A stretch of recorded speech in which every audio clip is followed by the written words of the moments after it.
Mukolwe. I am a nurse midwife, and also I'm involved in educating nurses and midwives. Yes. Well, I must say it was out of naivety. I don't know. Because after I finished the Form 4, I went, at that time, we used to go, and there were mass applications for those who wanted to join courses that were government sponsored. So I went for the interviews, and I was told from home that go and do as many interviews as you can, whichever you'll be picked for is the one you will attend. Interestingly, I went and did only one, and that was in nursing. And on the queue, because the medical related courses had a 1 queue.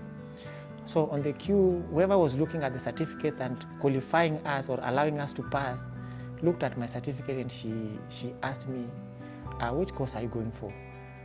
I told her I'm going for a medical course. Which one specifically? As I hesitated, she told me, go and try nursing. I went, only to come later on realize that she was the principal of the college that I was admitted into.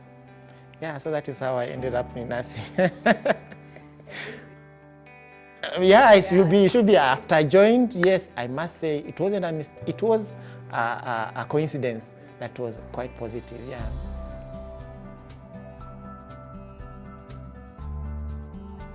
Now, when I received this letter, I remember I told myself that now it was I began actually at a certificate level. But I told myself that one day I'll find myself having a degree in this nursing. And so I went for the certificate course. That time it was taking 2.5 years. After that I got employed actually by the Ministry of Health.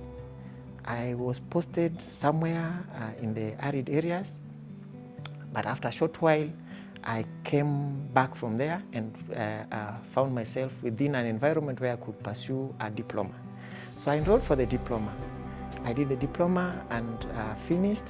That was not the end. I felt like I was not yet there, because I had told myself that I needed to do a degree. So after the diploma, I practiced for a short time and then enrolled for a degree.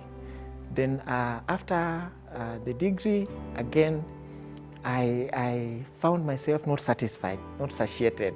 So I went for the master's, and that is why I found myself at AKU doing the master's in advanced practice midwifery.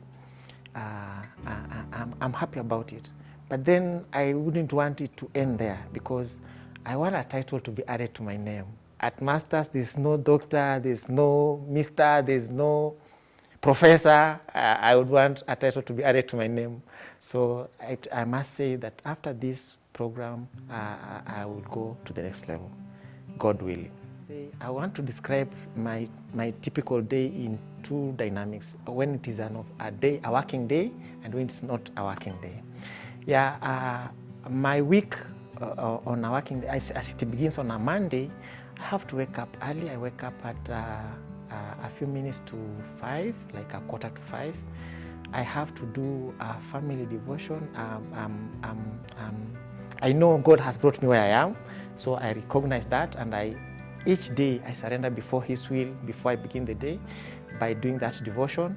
And so after that, I take the shower, of course, the breakfast, and I have to start off to work, where I go and I have to be at my place of work a few minutes to, like 7:15, because I work in an institution that is a teaching institution that teaches nurses.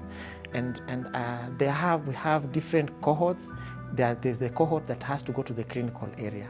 I have to see that this cohort has left for the clinical area in good time to get there in good time. So sometimes I have to be at my place of work earlier than that 7:15, or when there's no such like a group, when I'm going to a class, for example, I'll be there. I have to be there by 7:30.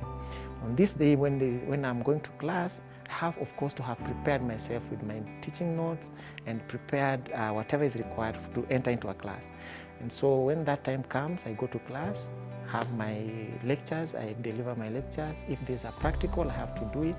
If there is a clinical session that I have to hold with the students who are in the clinical area, I have to plan my day so that I also have time with them in the clinical area. And I end my day by officially maybe by 5, and then I go back home to my family now to to the family. I have children at various levels, ages. There are those that are still in the house. They are in primary school. I have those that are mature enough or have left. Some are in high school, some are in colleges, and by the way, one graduated on last Sunday, and I'm happy about that. So I have to be a family man past after my working hours. I have to be a family man. I have to attend to the needs of my children, those that have come with homework. I have to see that they do their homework. I sign their book, and I end I have to rest also. So by 9:30, I'm really done for the day. And if it is not a working day, my Saturday is a day for my assignments. Since I'm still I'm in school, Saturday is my day for assignments and preparing notes. If I'm not doing assignments, Sunday is a day for the Lord, and I dedicate the whole day of Sunday to the Lord, and I spend my day in the church the whole Sunday. Yeah, that is it. That is me. Sounds like a full plate. It is. How do you manage?